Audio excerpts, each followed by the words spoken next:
Marvel dropped a new teaser trailer, or TV spot as these are called, last night for Avengers Endgame. What a tease this trailer was. The gritty, bleak tone, the slow build-up of music, no big spoilers, and just a lot of new questions. Okay, let's break it down and talk some theories. I'm going to run some parts in slow motion and then I'll freeze on some frames that I really want to talk about. So let's go. Starting with this bleak and post-apocalyptic world, all these boats and ships are around the Statue of Liberty as if no one was piloting them and they ran onto shore, and that no one cares about this place anymore because everyone has lost someone close to them, and therefore people are in mourning, so there's no tourism. Here we see a support group type place for people to deal with their loss. Seems like some people are sitting here and we can't see who they are. This reminds me of the support group Sam went to when he met Steve. Also, Steve looks so uncomfortable, like someone said something which he can't stand, but he's trying not to scream at them.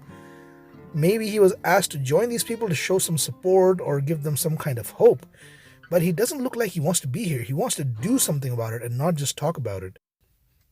Now, this is my favorite shot in the whole trailer. Tony and Nebula working together to fix the ship or create something to escape in or extend their life support. Tony seems like he's welding while Nebula is cutting cables to maybe disconnect some equipment that they need to repurpose. It's so cool that there are so many interesting parallels between these two. Both of them had to use technology to augment themselves to literally save their own lives. She needed bionic implants to live and upgraded them herself. He created the first arc reactor and a suit of armor. She lost her sister soon after they started to really bond. He saw the kid who was like a son to him die in his arms.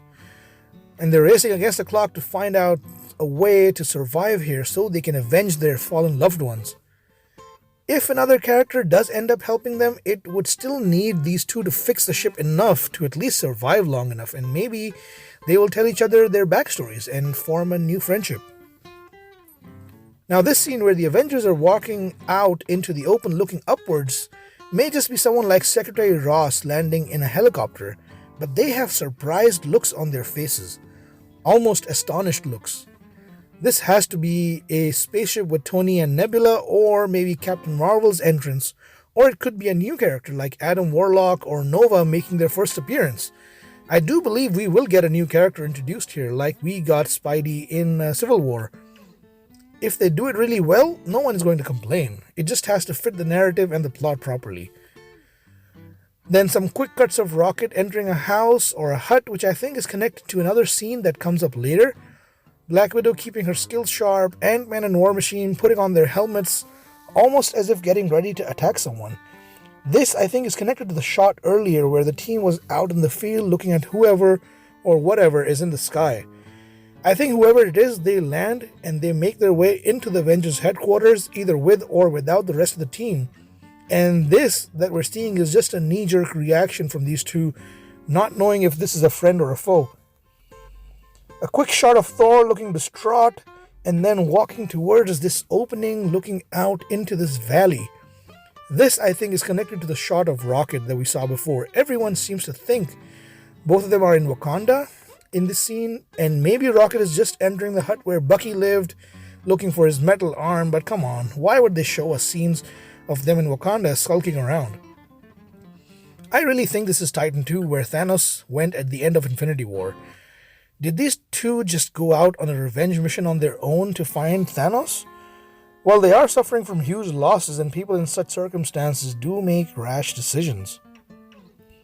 Ronin, Hawkeye, is looking like he's either hiding or trying to ambush someone, similar to how the Guardians were hiding and watching Thanos torture the Collector, probably just before a big battle scene.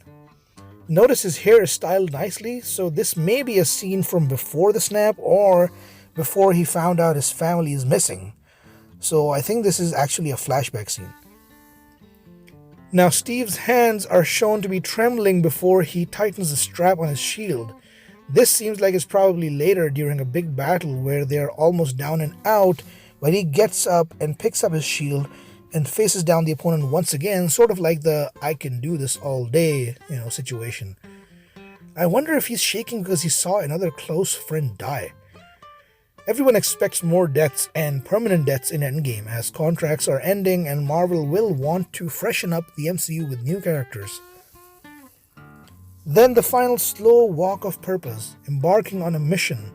Looks like it's Cap, Thor, Natasha, Rocket, Scott, Rhodey, and at the end I think it's Bruce Banner. Will they digitally edit in the Hulk later or add Carol Danvers in there? Maybe. Maybe this whole scene is not going to be in the movie. Remember Infinity War trailers? Yes, Russos have misled us in the past, so, anything can happen. Now, before I end this, I quickly want to talk about the voiceover. I have listened to this audio many times and it sounds like different voices saying the words. It sounds like Steve when the voice says some people, but then the voice saying move on sounds a lot like Josh Brolin to me. Maybe it's Tony or Doctor Strange, as they can also have that grumbly low-toned voice, but it really sounds like Thanos to me. Then at the end, the final not us sounds almost robotic like Ultron. Again, it could just be Steve and the voice is just edited in a strange way, but what if Ultron resurfaces in Vision's body? The leading theory is that Vision did absorb Ultron's consciousness at the end of Age of Ultron. Now that would be a twist we did not see coming, especially if this version of Ultron ends up helping the Avengers. There are rumors of a new villain, so maybe it's a new kind of Ultron? If not, other characters like Galactus or Kang. Well, that's it for this trailer breakdown. Thanks for watching. If you liked the video, consider subscribing to my channel and share this video with your friends. Let me know in the comments which shot in the trailer did you like the most, and if you want, you can check out some